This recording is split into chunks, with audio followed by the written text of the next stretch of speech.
আমার নামে করতে চলেছি, আর সেই কারণে তোদেরকে আমার প্রয়োজন। আর ওই জন্যই আজকে আমি আমার এই আড্ডায় তোদেরকে ডেকেছি। হ্যাঁ গুরু, আমরা তো সময় তোমার সাথেই আছি। তোমার জন্য তো আমাদের জীবনটুকু দিতে রাজি আছি। আরে গুরুকে বসতে দে।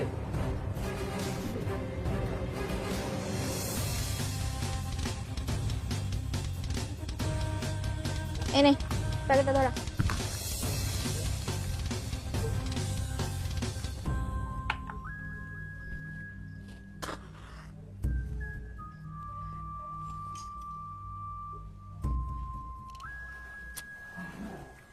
এনে